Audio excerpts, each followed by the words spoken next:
누구나 인생길을 걷다 보면 힘이 떨어지고 마음이 지쳐서 정말 사막에 홀로 덩그러니 서 있는 것 같은, 아무도 붙잡을 자가 없는 것처럼 괴로운 시절을 만납니다. 그것은 일제강점기 6.25 전쟁 시절 험악한 보릿고개 길을 걸어오신 70, 80, 90이 되신 어르신들만 겪는 것은 아닙니다. 그 어른들이 볼 때에는 저거 왜 저러나, 내가 저 나이 때는 먹고 사는 거 입에 세 끼만 들어가도 행복했었는데, 그렇게 보이시지만 이 시대 30대, 40대, 20대 혹은 그 어린 아이들도 어른들은 잘 이해하지 못하셔도 그들은 청소년 문제, 진로 문제, 실직 같은 문제로 인해서 죽음 같은 시절을 지납니다. 동일하게 인생의 막막한 시절을 겪는다는 뜻입니다. 가끔 신문지상에서, 방송지상에서 스스로 목숨을 던졌다는 이야기들을 어르신들이 들을 때마다 도대체 배가 불러서 그렇다고 생각이 드시겠지만, 당사자들에게는 삶이 지옥 같고 아무도 나를 도와줄 자 없는 외딴 섬 혹은 외딴 사막에 홀로 덩그러니 서 있는 듯한 몸과 마음이 지친 시절이 그들 앞에 있기 때문입니다. 오늘 읽었던 성경 본문의 배경이 바로 그렇습니다. 이스라엘 백성이 광야길을 걷는데 이제 물이 다 떨어졌습니다. 벌써부터 목이 말라 아이들이 얼굴이 하얘지고 물 달라고 하는데, 물이 있어야 줄 것 아닙니까? 노모님은 이미 물 달라고 하실 수도 없을 만큼 기력이 세해져 있습니다. 위로 노모님을 모시고 어린 아이들을 데리고 가는 가장이라고 목이 안 마르겠습니까? 어찌할 바를 몰라 벌써 한두 명씩 죽음의 기운이 스치는 이들이 대열에서 낙오하기 시작합니다. 그때 장면을 읽었던 우리 성경 시편 107편 4절에서 말하며 읽어봅시다. 시작. 그들이 광야 사막길에서 방황하며 거주할 성읍을 찾지 못하고 줄이고 목이 말라. 사막에 물이 어디 있겠습니까? 계속 걷는데 아무리 아껴 먹는다고 물이 안 줄어들겠습니까? 물이 끊어진 지 한 주간이 지납니다. 사람이 한 일주일 정도 물을 못 먹으면 반드시 문제가 생깁니다. 모두가 죽음 앞에 직면해 있습니다. 마치 우리들의 앞날을 예고하듯이 사막에는 언제 죽었는지 목말라 죽어 이미 살점은 다 녹아 없어지고 뼈다귀만 남은 죽은 동물의 사체들이 행진하는 이스라엘 사람들 발 옆에 나뒹굴고 있습니다. 절망적인 상황입니다. 길이 보이지 않습니다. 이제는 실직한 것을 가족에게 말하지 않을 수 없는 상황이 된 것입니다. 갑자기 직장에서 쫓겨났다는 이야기를 차마 가족에게 못해서 아침에 출근해서 전철을 타고 이리저리 다니시거나, 혹은 좋아하지도 않는 산에 올라가서 시간을 보내다가 집으로 돌아오는 것도 이제 더 이상 못할 짓이 되었습니다. 무엇보다 가정을 어떻게 꾸려나갈지 답이 보이지 않는 가장처럼 사면 초가에 사람들이 섰습니다. 모두가 다 죽음을 느낍니다. 말은 안 해도 여기서 끝난다는 생각이 모든 일행들의 마음을 주름잡고 있습니다. 만일 이 많은 사람들이 산다면 그것은 오직 기적이 일어나는 일밖에 없을 바로 그때에 하나님께서 모세에게 반석에서 물이 나오도록 지팡이로 치라고 하셨습니다. 큰 모래도 아니고 반석을 뚫을 수 있는 사람이 없지 않습니까? 모래 파기도 힘든데. 그런데 반석을 두드렸을 때 반석이 갈라지면서 거기서 샘이 솟아났습니다. 말 그대로 그들 앞에 기적이 펼쳐진 것입니다. 모든 사람들이 물냄새를 맡습니다. 하늘로 물기둥이 솟습니다. 떨어지는 물을 입에 대니 정말 멋진 물입니다. 살았습니다. 누구나 할 것 없이 가장 믿음이 시원찮은 사람도 하나님께 경배하지 않을 수가 없었습니다. 성경은 그 장면을 이렇게 말합니다. 8절 읽읍시다. 시작. 여호와의 인자하심과 인생에게 행하신 기적으로 말미암아 그를 찬송할지로다. 할렐루야.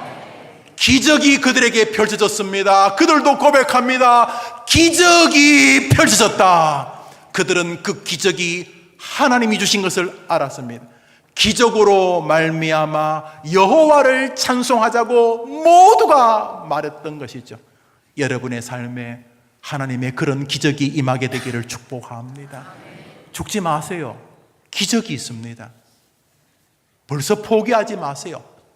하나님의 방법 안에는 인간의 상식을 넘어버리는 저 단어 기적이라고 밖에는 쓸 수 없는 일이 여러분 앞에 놓일 하나님의 능력이 아직 있습니다.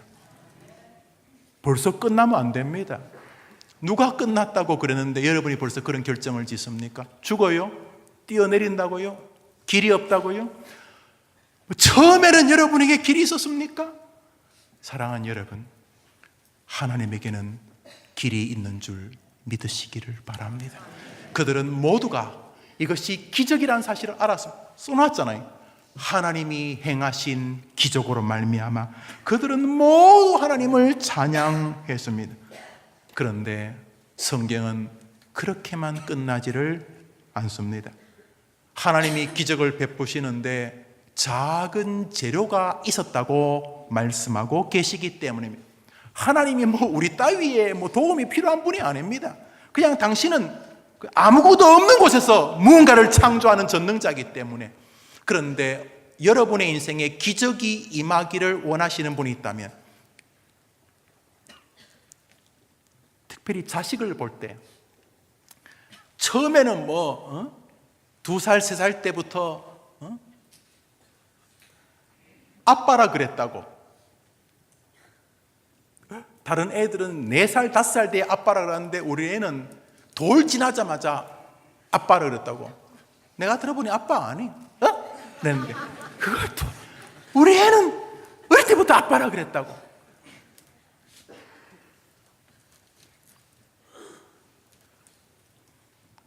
그래서 어릴 때 우리 애는 다른 애하고 다른 천재인 줄 알았는데 초등학교 가니까 평범한 것 같고 중학교, 고등학교 갈 때부터는 천재는 그냥 남만큼만 되기를 바랬는데 이제 그거 가니까 이게 남만큼도 아니고 남들은 가지도 않는 곳에 막 가요. 자다가 벌떡 일어납니다.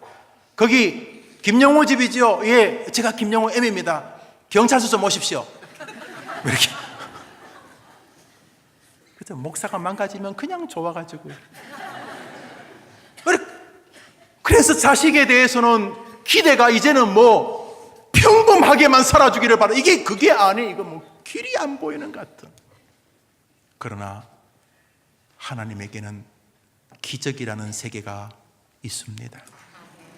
무엇이 되었든지 간에 지금 이 기적이 필요하다고 생각하시는 분들은 오늘 설교를 주목해 들으셔야 할 것입니다. 왜냐하면 오늘 하나님은 당신 때문에 설교하는 것이기 때문입니다.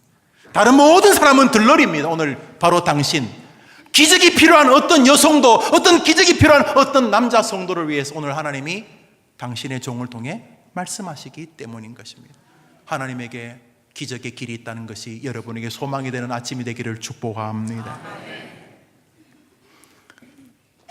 주님이 길이 보이지 않는 사람에게 기적을 베푸셨을 때 주님은 그들 안에 있는 작은 재료를 사용하셨습니다. 기적의 재료로 말입니다. 우리 성경 말씀 읽습니다. 6절부터 읽습니다. 시작.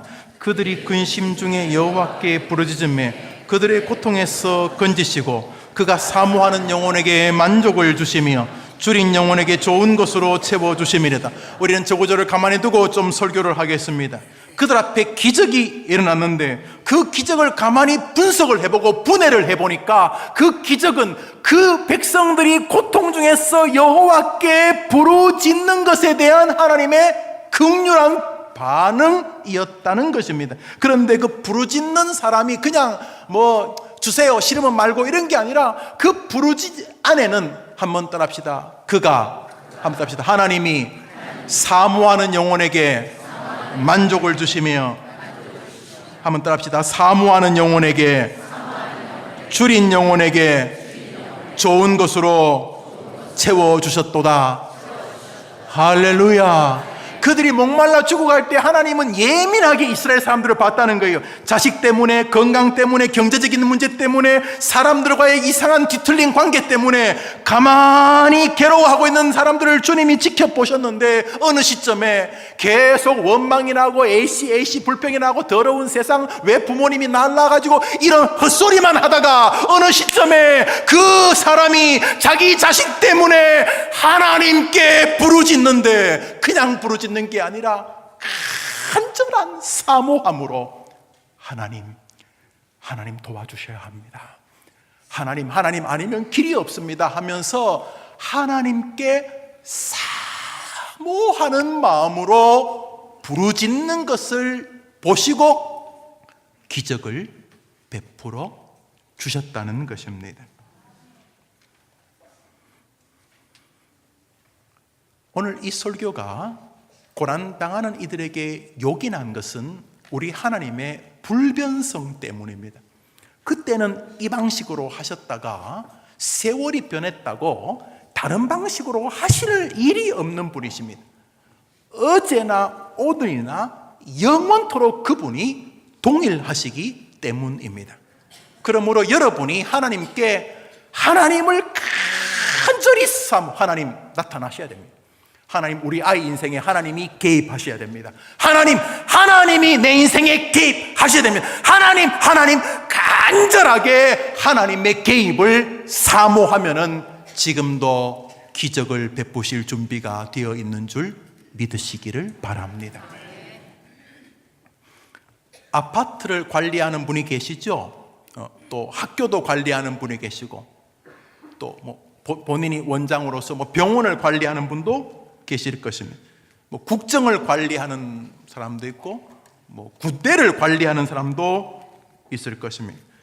학교를, 학원을, 아파트를, 무슨 나라를, 이렇게 화재가 났을 때 화재를, 이런 것들을 관리하는 지침이 있겠죠? 그렇죠? 아파트도 아파트를 관리하는 매뉴얼이 아니겠습니까? 그렇죠? 우리 교회도 이미 교회가 큰 건물이어서 1년에 2번인가 소방훈련을 해야 된답니다. 그래서 사이렌도 울리고 소방관도 오고 그래 합니다. 그렇죠. 그리고 거기 매뉴얼이 있습니다. 매뉴얼, 관리 지침이 있습니다. 사람을 관리하는 분은 누구십니까? 사람을 관리하는 분은 누구십니까? 하나님이십니다. 하나님도 사람을 관리하는 지침이 있으십니다. 오늘 본문이 바로 그 매뉴얼을 우리에게 알려주십니다. 하나님은 하나님을 사모하는 사람에게 좋은 것을 주시는 지침을 가지고 계십니다. 여러분, 팔을 자르라는 것도 아니고 심장을 빼라는 것도 아니고 하나님을 사모하라고. 줄인 영혼이란 말은 배고프면 밥을 찾잖아요. 엄마 밥 주면서 너무 배고파, 엄마 밥 없어요 하는 것처럼 하나님을 밥이라고 해서 죄송합니다만 하나님이 고픈 거예요. 하나님 우리 아이 인생에 개입해 주십시오. 하나님 어린 애가 학교 갔다 와서 배고파서 엄마에게 밥 달라고 하는 것처럼, 밥을 사모하는 것처럼 하나님을 사모할 수는 있지 않습니까? 그러면 하나님이 여러분의 생에 본 적도 없는, 인간은 절대로 만들 수도 없는 하나님의 기적을 여러분의 생애에서 보게 해 주실 것입니다. 하나님은 동일하신 분이시기 때문입니다. 사모함이라는 단어는 히브리어로 쇼케카라는 뜻인데 갈망한다, 줄이다 이런 뜻. 배고프니까 갈망하고 줄이겠죠. 목마른 사람은 물을 갈망하지 않습니까? 너무너무 가난해가지고 돈 때문에 부모님 간호도 못하고, 돈 때문에 정말 어릴 때부터 공부 잘하는 자식인데도 끝내 좋은 학교를 보낼 수 없거나 왜 유학을 보낼 수 없어서 돈 때문에 늘 마음이 괴로운 분은 돈이 늘 갈급함 아니겠습니까? 뭐 사모한다고 하겠죠. 돈만 벌 수 있다면 뭐 영혼까지도 팔고 싶을 만큼 갈급한 것 아닙니다. 어떤 정치인이 국회의원 떨어진 다음에 물구나무 서서라도 국회에 들어가겠다고 하면 내 영혼을 팔아서도 국회에 들어가겠다고. 그리고 그분 들어갔어요. 그게 사모함 아닙니까? 하나님은 그런 걸 사모하든지 말든지 우리에게 한 가지를 사모하라고 말합니다. 하나님이 이 사막길에 개입해 주십시오. 하나님, 제 인생에 하나님이 개입해 주십시오.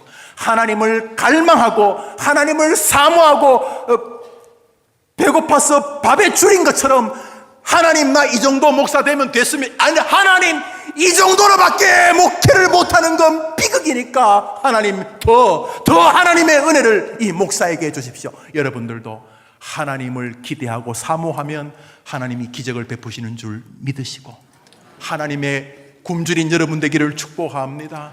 나이만 돼서 에헴 그러지 말고 여러분들이 매주일 하나님의 더 큰 은혜, 하나님의 더 큰 능력, 하나님 더 하나님을 사모하는 여러분 되시기를 바랍니다.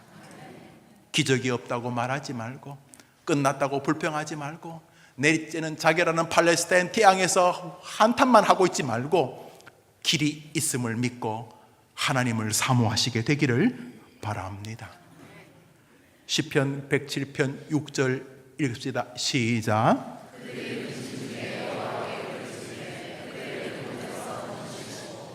그들이 근심 중에 하나님께 여호와께 부르짖음에, 그들은 고통 중에 하나님께 기대합니다. 하나님.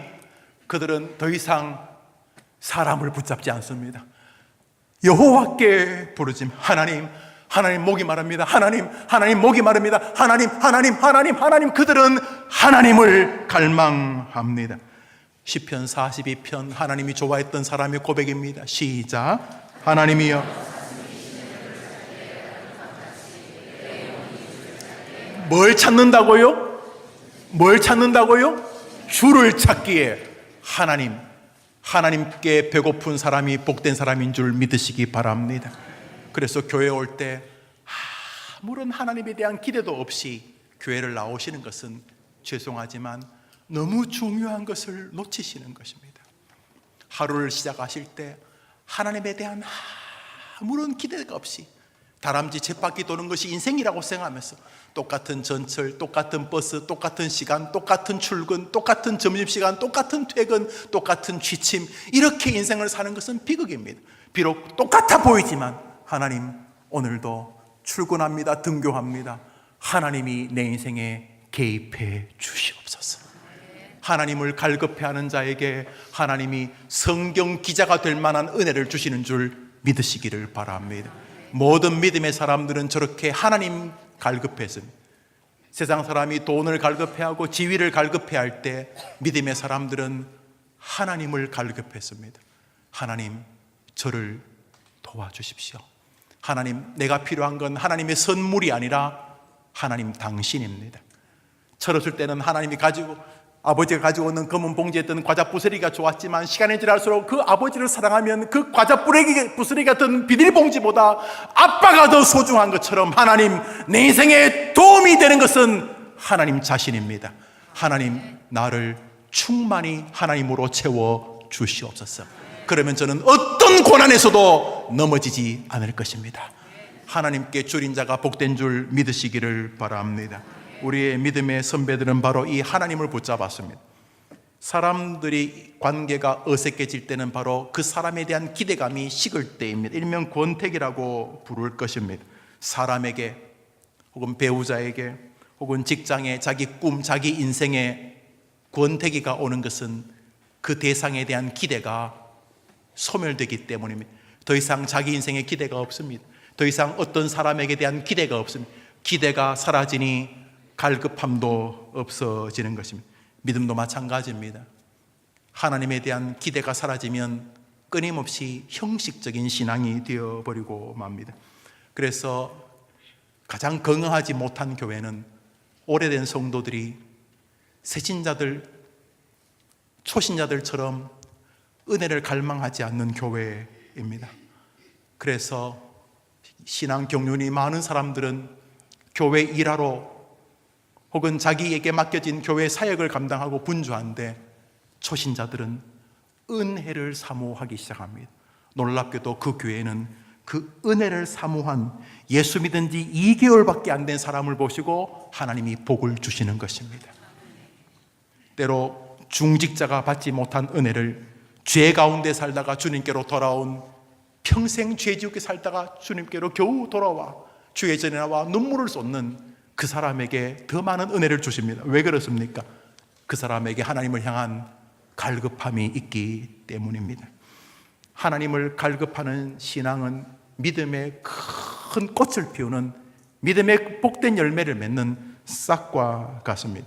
그러므로 하나님의 은혜를 사모하는 인생은 소망이 있습니다. 그러나 하나님의 은혜를 더 이상 사모하지 않는 성도는 비참한 성도입니다. 대표적인 이런 목사들입니다. 어느덧 설교꾼이 됩니다. 강당꾼이 됩니다. 지는 대단히 탁월해서 남에게 설교를 할 사람으로 알고 자기는 정작 설교를 듣지 않는 사람이 되어지는 것입니다. 제일 비참한 종류의 인간이 되는 것입니다. 하나님이여, 오늘도 하나님이 이곳에 임재해 주시옵소서. 여러분이나 저나 구해야 될 것은 바로 하나님에 대한 갈급함인 것입니다.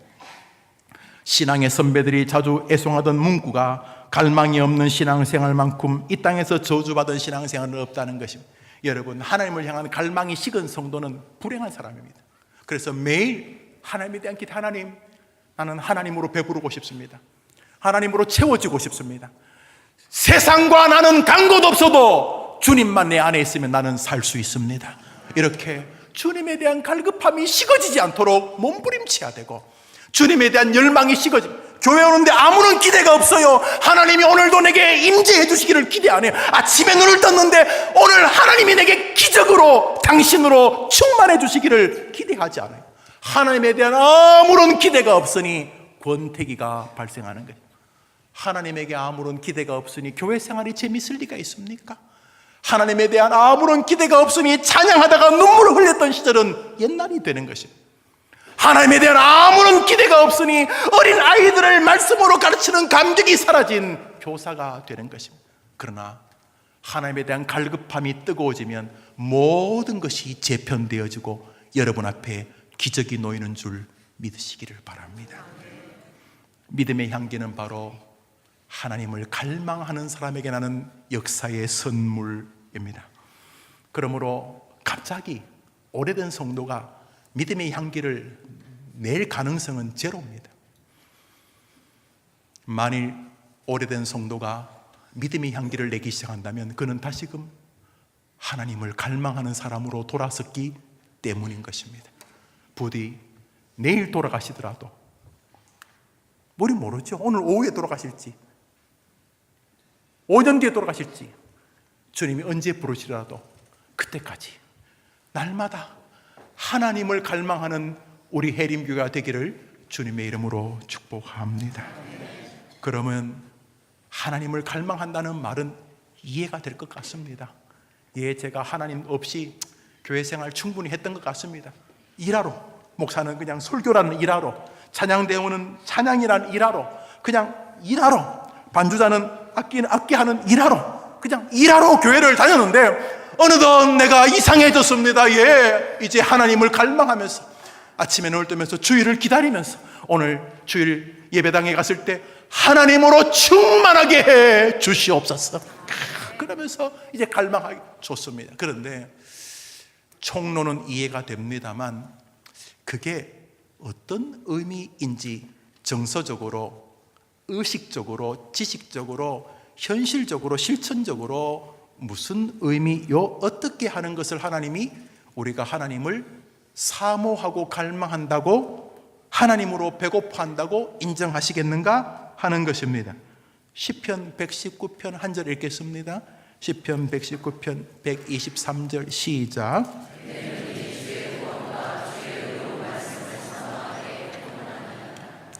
이 사람이 뭐라고 그러면 눈에 노환 같은 게 왔다는 거예요. 눈이 너무 피곤하다. 눈이 뻑뻑하고 피곤하다. 왜 피곤하냐 하면 주의 의로운 말씀을 사모하기 때문에 눈이 피곤해. 저기 사모하는 거 말이죠. 하나님을 사모하는 것을 보고 기적을 베푸셨다는데, 저기 주의 말씀을 사모하기에 내가 피곤하다고 하는 것을 하나님이 기뻐하셨습니다. 다시 말해서 사모함이라는 단어가 하나님을 사모하는 것으로 요청하시면서, 하나님을 사모하는 게 뭐냐 하면 하나님의 말씀을 사모하는 것이다라고 연결시켜 놓고 있다는 것입니다. 하나님이 좋아하셔서 가장 긴 성경인 시편 119편을 기록시킨 저 시인의 147, 8절을 읽어보겠습니다. 읽읍시다. 시작. 내가 147절 시작. 내가 날이 밝기 전에 부르짖으며 주의 말씀을 바라싸우며 주의 말씀을 조용히 읊조리려고 내가 새벽녘에 눈을 떴나이다. 야, 이 사람은 연애하는 것 같아요. 뭐랑 연애하는 것 같아요? 말씀과. 이 사람은 날이 밝기 전에 주의 말씀을 바라고, 마치 애인을 기다리는 것처럼 주의 말씀을 읊조리려고 새벽에 눈을 떴다니, 이 말씀하고 연애에 빠진 사람입니다. 하나님은 사람을 관리하십니다. 아파트를 관리하시는 분이 아파트를 관리하는 것처럼 하나님은 우리를 관리하십니다. 어떤 기준으로 관리하시는가? 하나님을 사모하는 사람에게 좋은 것을 주겠다는 원칙을 가지고 우리를 관리하십니다. 하나님은 하나님의 말씀을 사모하는 사람에게 좋은 것으로 채워주시겠다는 기준을 가지고 사람을 관리하십니다. 다른 것으로 승부를 내려고 할 필요 없습니다. 여러분, 하나님이 자기를 사모하는 사람에게 좋은 것을 주기로 정하셨다면 우리가 그 기준에 순종하면 되는 것입니다. 하나님이 하나님의 말씀을 사모하는 사람에게 좋은 것을 주기로 결정하셨다면 우리는 하나님의 말씀을 사모하면 되는 것입니다. 예배당에 올 때 하나님, 오늘 어떤 분이 설교하는지 모르지만 그 설교자가 누구인가는 별로 중요하지 않습니다. 하나님이 오늘 그 사람을 통해 나에게 말씀하실 것이기 때문입니다. 주님, 그 말씀을 통해 내가 하나님의 은혜를 충만히 얻도록 주여 말씀의 은혜를 내게 허락하여 주시옵소서. 배고픈 아이가 밥을 찾는 것처럼 하나님의 말씀의 은혜를 사모하는 사람에게 하나님이 좋은 것으로 채워주실 줄 믿으시기를 바랍니다. 데살로니가 전서를 한 장 읽읍시다. 시작. 우리가 하나님께 끊임없이 감사함, 우리가 하나님의 말씀을 받을 때에 사람의 말로 받지 아니하고 하나님의 말씀으로 받음이니 진실로 그러하다. 이 말씀이 또한 너희 믿는 자 가운데서 역사하는. 사랑하는 여러분, 하나님의 말씀을 받을 때에 저거 바울이 하는 소리야, 저거 김용우 목사가 하는 소리야 라고 받지 않고 그 말씀을 바울의 말이 아니라 하나님의 말씀으로 받을 때에 하나님이 기뻐하셨다는 뜻입니다. 해림교회가 그렇게 말씀을 사모하는 성도들의 교회가 되기를 바랍니다. 여러분, 그러다가 돌아가셔야 되는 것이에요. 이 시대에 강단을 조롱하는 세상을 보십시오. 물론 많은 책임이 목사에게 있다는 것을 부정할 수 없습니다. 그러나 하나님은 완전한 목사를 강단에 세우신 적이 역사에 한 번도 없으십니다. 목사가 스스로를 변명하려는 것이 아니라 여러분만 설교 듣는 게 아닙니다. 저도 지금 설교를 듣고 있습니다. 여러분은 앉아서 듣고 저는 서서 들을 뿐입니다. 하나님의 말씀을 사모한다면 여러분은 기적의 주인공이 되실 것입니다. 세상에 속지 마십시오. 세상의 헛된 소리에 넘어가지 마십시오. 하나님의 말씀을 사모하면 하나님이 좋은 것으로 만족해 하시겠다고 약속하셨으니 사탄의 공작을 절대로 잊지 마시고 하나님의 말씀에 은혜 받기를 소원하는 마음을 식어지게 만들고, 대충 설교 시간에 잠잘 준비하고 말씀에 대한 아무런 기대도 없이 만들려는 그 더럽고 못된 악한 사단을 인지하시고 사모함의 법칙을 여러분의 것으로 만드시게 되기를 축복합니다. 말씀을 맺습니다.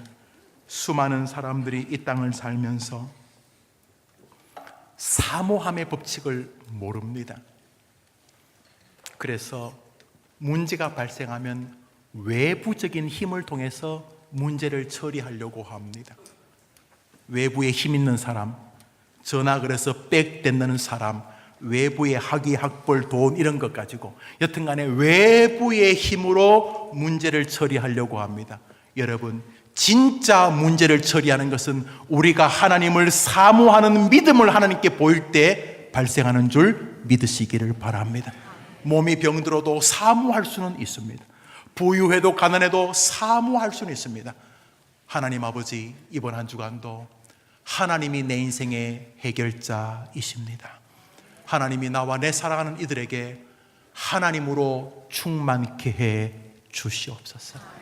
하나님이 이번 한 주간 남들은 뭐라 그래도 날줄을 펴면서 말씀을 사모하며 하나님 말씀을 읽을 때에 하늘 문을 여시고 나의 완악한 마음을 여시고 내가 걷잡을 수 없는 하나님의 능력의 말씀으로 내게 임재해 주시옵소서.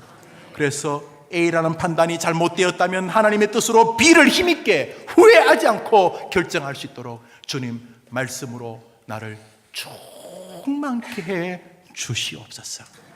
말씀을 사모하는, 하나님을 사모하는 것으로 증명해드리는 복된 믿음의 사모자들 되기를 주님의 이름으로 축복합니다. 우리 찬송을 부릅시다.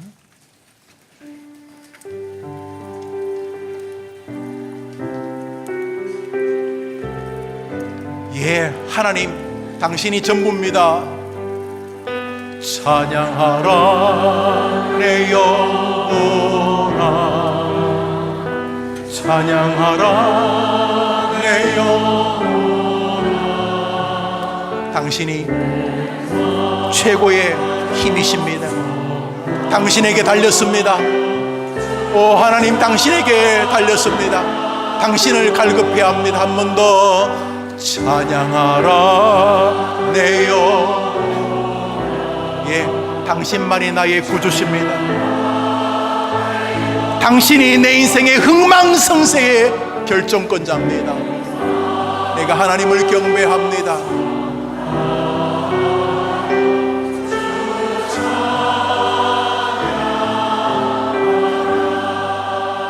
할렐루야. 이번 한 주간 우리가 고백합시다. 하나님, 당신에게 달렸습니다. 여러분이 하나님을 사모하고 말씀을 사모하면 기적을 이번 주간 보시게 될 것입니다. 먼저 여러분 내면에서부터 우리 왕이신 나의 하나님을 찬양합시다.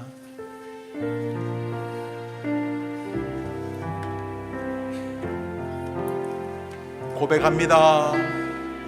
왕이신 나의 하나님. 고백합니다. 내가 주를 높이고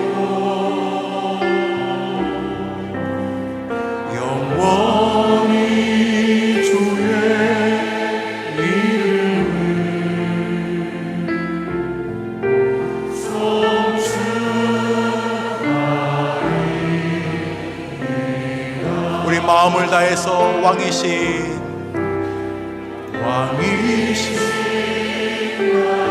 하나님을 사모합니다. 하나님에게 달렸습니다. 그동안 내가 너무 어리석었습니다.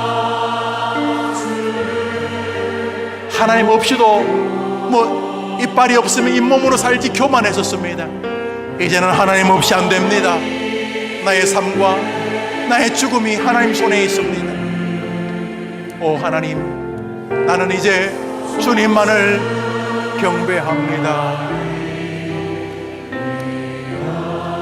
이렇게 고백하겠다고 결심하면 아멘 해보십시오. 우리 다 같이 일어나서서 사모합니다라는 찬양이 있습니다. 어릴 때 불렀던 찬송일 것입니다. 고백합시다.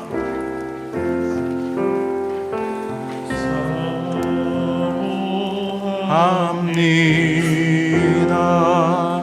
몸과 마음을 다해 우리 하나 사모합니다. 우리 하나님 사모합니다. 우리 하나님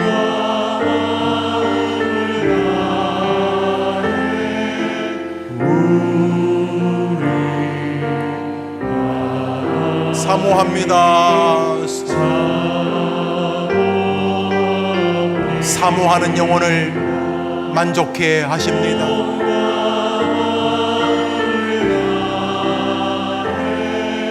사모하는 영혼을 만족해 하십니다. 우리 한 1분 정도만 기도할까요? 여러분 잘 안 되실 겁니다. 왜 잘 안 되시냐 하면 못하게 하는 존재가 있기 때문입니다. 여러분들 가운데 혹시 마귀 사탄 그러면 우습게 생각하시는 분이 계십니까? 여러분이 하나님을 믿는다면 그렇게 말씀하시면 안 됩니다. 사단은 사모의 비밀을 압니다. 그 시크릿, 그 비밀을 압니다. 평생 찢어지게 가난하게 살고 평생 사람들에게 무시받던 한 자매가, 한 형제가 하나님을 사모하게 되면은 어떤 일이 벌어지는지 사단은 압니다. 그래서 하나님을 갈망하게 못하게 하는 것입니다. 오늘도 돈을 갈망합니다. 오늘도 뜻없이 사람을 갈망하게 합니다. 오늘 이 아침에 우리는 한 가지로 기도하려 합니다. 하나님, 어떤 사단의 유혹을 뚫고라도 이번 한 주간은 하나님을 갈망하고 하나님으로 배고픈 삶을 살기를 원합니다. 사모하는 영혼에게 만족을 주시는 주님, 이번 한 주간 하나님의 말씀을 사모하며 하나님이 역사하시기를, 하나님이 개입하시기를, 하나님의 말씀으로 은혜 주시기를 간구하겠사오니 약속대로 좋은 곳으로 내 영혼을 채워 주시옵소서. 이제 모두 같이 한번 기도합니다. 기도합시다. 하나님 아버지 감사합니다. 악한 마귀가 그냥 그대로 살라라고 말합니다. 그냥 그렇게 교회 다녀라고 말합니다. 너를 사랑하라고 말합니다. 세상을 사랑하라고 말합니다. 그러나 하나님은 하나님을 사모하라고 말합니다. 하나님을 간절히 바라라고 말합니다. 말씀을 헐떡이며 사모하라고 말씀합니다. 이번 한 주간 하나님이 나를 살리고 말씀이 나를 살림을 고백하며 믿음으로 승리하는 한 주가 되게 해 주시옵소서.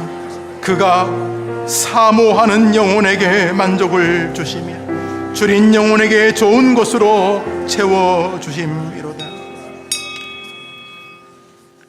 구주 예수님의 은혜와 하나님의 사랑과 성령님의 교통하심이, 행동은 억지로 협박으로 시킬 수 있지만은 마음은 억지로 할 수 없는 것을 아는 사단이 끊임없이 마음이 정상적이지 못하도록 혼돈시킨다는 기억하며 육체나 행동이 아니라 마음, 하나님을 사모하는 능력을 기억하고 이제부터 행동으로도 교회를 잘 섬기고 주님을 잘 섬기지만 그보다 1000배 만배 더 하나님을 사모하고 하나님의 말씀의 은혜를 사모하는 길을 걸어 하나님이 좋은 것으로 채워주실 수 있는 인생을 살기로 다짐하는 귀한 해림의 성도들과 저들을 통해 그 은혜를 입을 저들의 사랑하는 가족들과 해림교회의 미래 위에 영원토록 함께 있을지어다. 아멘.